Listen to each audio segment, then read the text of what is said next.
Dear students, आप सभी का बहुत बहुत स्वागत है हमारे यूट्यूब चैनल स्टडी विद दुलार में। बच्चों, यहाँ पे क्लास 5 का मैथ हमारे पास है और चैप्टर 12 लाइंस एंड एंगल्स के सभी एक्सरसाइज कंप्लीट हो चुके हैं। और यहाँ पे इसका मिसलेनियस एक्सरसाइज लास्ट में दिया हुआ रहता है। तो मिसलेनियस एक्सरसाइज जो होता है वो प्रैक्टिस एक्सरसाइज होता है और इस एक्सरसाइज को अगर आप बनाते हैं तो क्या होता है, जितने भी एक्सरसाइज आप बनाए हैं वो सारा आपका रिवीजन हो जाता है, इसीलिए ये काफ़ी इंपॉर्टेंट एक्सरसाइज है। चलिए यहाँ पे मैं आपको स्क्रीन पे ही काफ़ी सारा क्वेश्चन कंप्लीट करके दे देता हूँ और जो कंप्लीट नहीं होगा उसको कॉपी पे बनाना होगा। चलिए देखिए, यहाँ फर्स्ट नंबर में choose the correct option, MCQ question है ये। इसमें क्या कह रहा है, an angle measuring greater than 90 degree and less than 180 degree is called a और एन। ठीक है, एक ऐसा एंगल जो 90 डिग्री से बड़ा हो और 180 डिग्री से छोटा हो, तो ऐसे एंगल को हम कौन सा एंगल कहेंगे? राइट एंगल तो नहीं कहेंगे क्योंकि वो 90 डिग्री एक्यूरेट होता है। ऑब्ट्यूज एंगल हो गया acute angle. Acute angle 90 degree से छोटा होता है, तो यहाँ 90 डिग्री से बड़ा कह रहा है, ऑब्ट्यूज एंगल होगा। ऑब्ट्यूज एंगल ग्रेटर देन 90 होता है और लेस देन 180 डिग्री होता है। इसका आंसर बी नंबर हो जाएगा। और सेकेंड नंबर में which one is an acute angle, इसमें से कौन सा एक्यूट एंगल है? देखिए, यहाँ पिक्चर को देखते हुए आपको पता करना है। तो एक्यूट एंगल जो होता है 90 डिग्री से कम होता है, 0 और 90 डिग्री के बीच में होता है। तो देखिए यहाँ पे ये 90 डिग्री का है, ये सिंबल भी पता चलता है। और ये 90 डिग्री से बड़ा होने का मतलब है कि वो ऑब्ट्यूज एंगल हो जाता है। तो ए नंबर में जो है ये एक्यूट एंगल है, 90 डिग्री से छोटा रहता है, तो यही इसका आंसर हो जाएगा ए नंबर। अब यहाँ पे क्वेश्चन नंबर 2, यहाँ पे फिल इन द ब्लैंक्स दिया हुआ है। An angle is formed at the base of 2 rays और 2 लाइन सेगमेंट। देखिए, एंगल किस तरह से फॉर्म्ड होता है, या तो दो रेज का एक मीटिंग पॉइंट हो या फिर 2 लाइन सेगमेंट का मीटिंग पॉइंट हो। तो यहाँ पे फिल हो जाएगा मीटिंग पॉइंट, यहाँ पे भरा हुआ है लेकिन दिखाई नहीं दे रहा है आपको, मैं स्क्रीन पे लिख कर दे दूंगा, मीटिंग पॉइंट हो जाएगा। उसके बाद सेकेंड नंबर में the common end point of 2 rays और line segment forming an angle is called base of the angle. तो कॉमन एंड पॉइंट जो होता है, मतलब दोनों का यहाँ पे रेज है या लाइन सेगमेंट है, तो दोनों का एंड पॉइंट यहाँ कॉमन आके जहाँ पे मिलता है, जहाँ पे एंगल बनता है, तो उसको हम वर्टेक्स बोलते हैं। यहाँ पे वर्टेक्स हो जाएगा। इस पॉइंट को जहाँ पे एंगल बनता है उस पॉइंट को हम वर्टेक्स बोलते हैं। देखिए, अंदर से उसी को एंगल बोलते हैं और बाहर से उसको वर्टेक्स बोलते हैं। बस सिंपल सा यही है, दोनों एक ही है लेकिन नाम अलग अलग हो जाता है। थर्ड नंबर में द 2 रेज और line segment forming an angle are called base of the angles. तो बेस ऑफ एंगल्स, जब इस तरह के एंगल बनते हैं तो उसमें जो 2 रेज या 2 लाइन सेगमेंट होता है उसको आर्म्स कहा जाता है। एक आर्म्स दूसरा आर्म्स, 2 आर्म्स उसमें होते हैं, उसी को यहाँ पे ब्लैंक में आर्म्स हो जाएगा। ठीक है, तो यहाँ पे आपको भरा हुआ है, आपको दिख रहा होगा। उसके बाद वाइल नेमिंग और writing an angle a dash is put in the middle. तो वर्टेक्स जो होता है उसको ही मिडिल में रखा जाता है। एंगल कहें या वर्टेक्स कहें, तो वो जो नाम उस वहाँ पे जो भी होता है उसको बीच में, मिडिल में, बीच में रखा जाता है। ठीक है, यहाँ वर्टेक्स हो जाएगा। देखिए, यहाँ पे इस तरह से अगर एंगल बनाया जाए ABC, तो B जो है वो वर्टेक्स पॉइंट पे है और वही मिडिल में रहेगा। A line segment has dash end points. काफ़ी समय से हम लोग पढ़ते आ रहे हैं कि लाइन सेगमेंट जो होता है उसमें 2 एंड पॉइंट होता है। लाइन सेगमेंट में 2 एंड पॉइंट होता है, तो यहाँ 2 हो जाएगा, हैज़ 2 एंड पॉइंट्स। कंप्लीट हो गया क्वेश्चन नंबर 2। और 3 में यहाँ पे क्या कह रहा है, क्वेश्चन को ध्यान से पढ़ना है और क्या कह रहा है उसको पहले समझना है, उसके बाद ही हम क्वेश्चन को सॉल्व कर सकते हैं। देखिए, यहाँ पे कह रहा है name the angles in the following figures. यहाँ जो भी फिगर्स दिया हुआ है उसका नाम पहले लिखना है। ऑल्सो, और क्या लिखना है, name the arms and the vertex of each angles. तो यहाँ 3 चीज़ें लिखना है। सबसे पहले तो एंगल का नाम लिखना है, किस नाम से, यहाँ DEF हो गया इस तरह से, तो एंगल का नाम हो गया। उसके बाद उसका आर्म्स लिखना है, 2 आर्म्स होते हैं, एक एंगल में 2 आर्म्स होते हैं। और उसका वर्टेक्स लिखना है, जो बीच वाला पॉइंट मिडिल पॉइंट होता है उसी को वर्टेक्स कहते हैं। तो 3 चीज़ें लिखना है। तो यहाँ पे इस तरह से लिखा जाएगा जैसे फर्स्ट वाला है। चलिए मैं आपको स्क्रीन पे लिख कर दे रहा हूँ और बतला दे रहा हूँ। एक्चुअली यहाँ पे फिर से कॉपी लेना, फिर उसको सॉल्व करना, तो स्क्रीन पे ही मैं बतला दे रहा हूँ। देखिए, यहाँ पे ABC एंगल, देखिए एंगल यहाँ पे इस तरह से आप एंगल दे देते हैं। उसके बाद ABC फर्स्ट हो गया, उसके बाद कॉमा लगा दीजिए। उसके बाद जो है इसका आर्म्स, तो आर्म्स लिख दीजिए। उसके बाद आर्म्स में BA और ऊपर में जो है आप रेज का जो साइन होता है उस तरह से लगा देना है।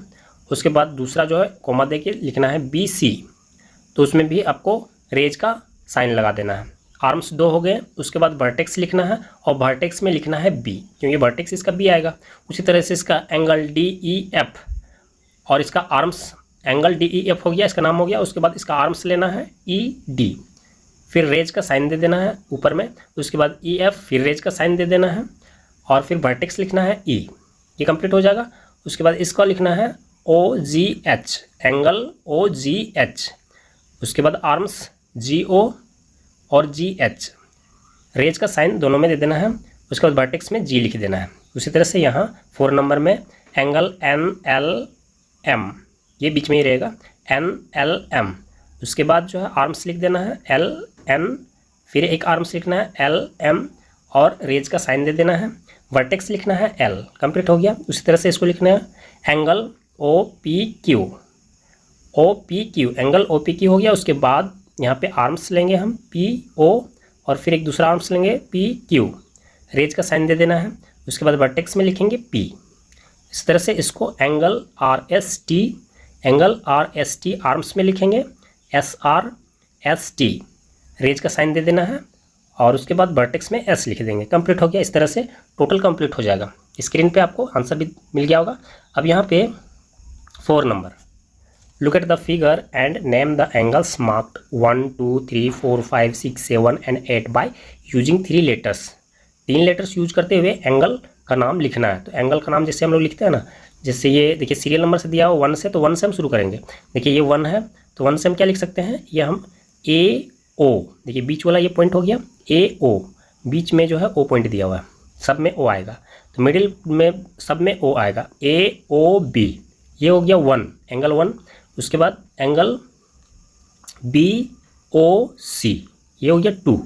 फिर एंगल 3 में एंगल COD, एंगल 4 में एंगल DOE, फिर एंगल 5 में एंगल EOF, फिर एंगल 6 में FOG, एंगल 7 में GOH और एंगल 8 लास्ट में HOA। तो यहाँ पे आके ख़त्म होगा और आपको स्क्रीन पे लिखा हुआ मिल गया होगा।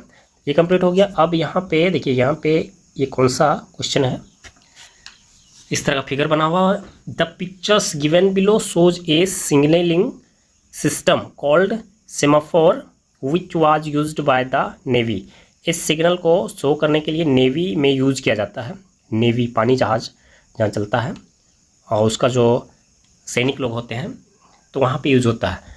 अब इसमें एंगल्स जो बन रहे हैं, name the angles that it's signal forms. ये सिग्नल फॉर्म जिस प्रकार से दिया हुआ है तो यहाँ पे किस तरह का एंगल बन रहा है, तो एंगल को पहचानना। देखिए यहाँ हल्का सा दिया हुआ है, तो देखिए ये हल्का होने का मतलब क्या है कि 90 डिग्री से ये कम होगा, ठीक है।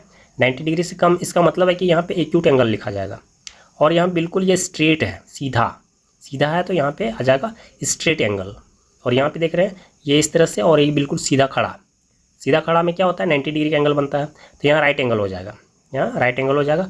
और यहाँ पे 90 डिग्री से कम का एंगल बन रहा है तो ये एक्यूट एंगल हो जाएगा, एक्यूट एंगल। और यहाँ पे देखिए, यहाँ पे एक सीधा है और यहाँ पे इस तरह से है, तो यहाँ जो एंगल बनेगा वो 90 डिग्री से ज़्यादा का एंगल बन रहा है, इसीलिए यहाँ पे ऑब्ट्यूज एंगल हो जाएगा। उसके बाद यहाँ पे हम आ जाएंगे, यहाँ पे ये इस तरह से है और यहाँ पे एंगल जो बन रहा है तो ये 90 डिग्री से प्लस हो जाएगा, मतलब पूरा सीधा नहीं हो रहा है, इसलिए ये ऑब्ट्यूज एंगल बनेगा, ये ऑब्ट्यूज एंगल बनेगा। और यहाँ पे एक सीधा हो रहा है, एक पूरा ऐसे खड़ा हो रहा है, तो इसमें क्या 90 डिग्री का एंगल बन जाएगा, यहाँ राइट एंगल हो जाएगा, राइट एंगल। और यहाँ पे ये पूरा सीधा कंप्लीट नहीं होगा तो इसमें कुछ बाकी रह जाएगा, इसमें क्या है कि इसमें ऑब्ट्यूज एंगल बन जाएगा। जिसको देख रहे हैं ये एंगल और ये एंगल सेम बन रहा है, तो यहाँ ऑब्ट्यूज बन रहा है, तो इसमें 8 नंबर में भी ऑब्ट्यूज एंगल बनेगा। तो इस तरह से यहाँ पे ये कंप्लीट हो जाएगा। इसका नाम आपको स्क्रीन पे मैंने दे दिया, तो वहाँ से कंप्लीट कर लेंगे। अब एक क्वेश्चन बच जाता है जिसको कि कॉपी में हमें बनाना पड़ेगा। देखिए यहाँ पे क्वेश्चन 6 बच जा रहा है, जो कंस्ट्रक्ट करने के लिए कह रहा है, जहाँ जितना भी एंगल्स दिया हुआ है। पिछली बार हम लोग 12.3 में बनाए थे, जहाँ पे प्रोटेक्टर के मदद से, यूजिंग प्रोटेक्टर के मदद से इतने सारे एंगल्स बनाने के लिए दिए हुए थे। तो देखिए नॉर्मली उसी एंगल की तरह इसको भी बनाना है। चलिए मैं बना हुआ एंगल आपको दिखा देता हूँ, क्योंकि इतना सारा एंगल बनाते हैं अगर तो उसमें समय लगेगा, तो 1-2 एंगल बनाते हैं और बाकी बना हुआ एंगल मैं आप लोगों को दिखा देता हूँ। क्वेश्चन नंबर 6 में ये एंगल्स जो है कंस्ट्रक्ट करने हैं। तो यहाँ पे चलिए फर्स्ट नंबर में हम ले लेते हैं 65 डिग्री दिया हुआ है। यहाँ पे स्केल यूज करते हैं और यहाँ पे लाइन टू लाइन इसमें हम एक लाइन ड्रॉ कर लेते हैं। यहाँ पॉइंट रखते हैं, प्रोटेक्टर से हम माप देते हैं 65 डिग्री। इसमें पॉइंट और लाइन दोनों एक साथ मैच कर देना है और इसमें एक बिंदु लगा लेना है। 65 डिग्री जहाँ जा रहा है 60 हो गया और 65 यहाँ पे आ रहा है, यहाँ पे, और स्केल अप रख लीजिए और इसको मैच कर दीजिए। यहाँ पे जल्दबाजी नहीं करना है।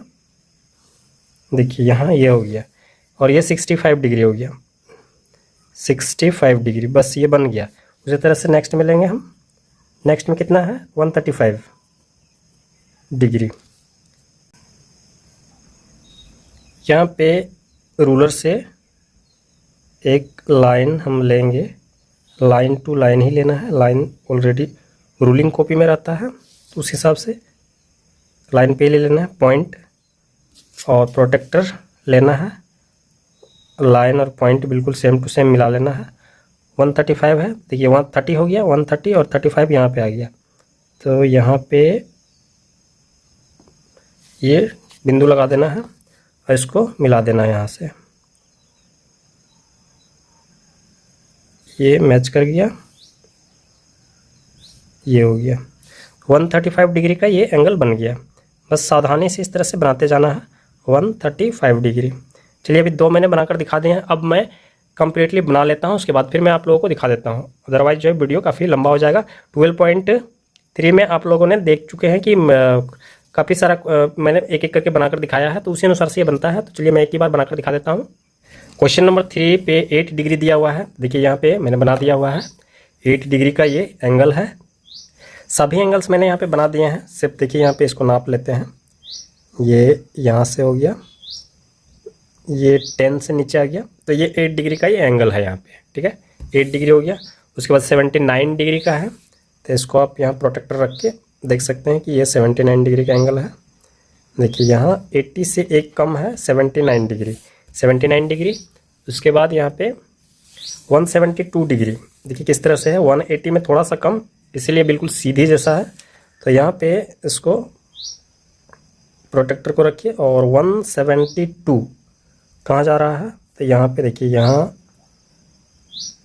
ये 172, 70 यहाँ है और उससे 2 पॉइंट ज़्यादा है, तो 172 आ गया।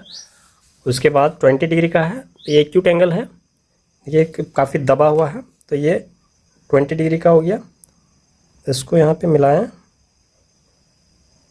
देखिए 20 डिग्री पे जा रहा है, यहाँ पे सेम टू सेम 20 डिग्री, और इसमें 6 नंबर हो गया। उसके बाद 4 एंगल इसमें और बचे हुए हैं। देखिए यहाँ पे 4 एंगल्स हैं। 7 नंबर में 156 है, तो ये 156 डिग्री का ये एंगल हो गया। यहाँ पे आप प्रोटेक्टर को रखिए, पता चल जाएगा। ये हो गया 56, तो यहाँ पे 50, 55 हो गया, 56 हो गया, तो 156 डिग्री का ये एंगल हो गया। 99 मतलब लगभग 100 हो गया, तो ये 99 डिग्री का इसमें मिलाइए। 100 है, एक कम है इससे, तो 99 डिग्री हो गया ये। उसके बाद 44 डिग्री 9 नंबर में, देखिए यहाँ पे इसको प्रोटेक्टर को रखते हैं। 45 यहाँ है, ठीक, एक कम है, 44 डिग्री कंप्लीट हो गया। और 160 डिग्री लास्ट में दिया हुआ है, तो 160 डिग्री बिल्कुल लगभग सीधा जैसा बनेगा, 180 के आसपास चल जाता है। तो देखिए यहाँ पे 160 ये है और यहाँ पे ये एंगल बना हुआ है, तो 160 डिग्री ये हो गया। तो इस तरह से 160 डिग्री के साथ ही ये कंप्लीट हो जा रहा है मिसलेनियस एक्सरसाइज, और इसी के साथ चैप्टर 12 भी समाप्त हो रहा है। अगर हमारा वीडियो आप लोग के लिए हेल्पफुल होता है तो आप हमारे वीडियो को लाइक कीजिए, हमारे चैनल को सब्सक्राइब करके अपने दोस्तों के साथ शेयर कीजिए। नेक्स्ट चैप्टर को पढ़ने के लिए हम लोग नेक्स्ट वीडियो पे चलेंगे।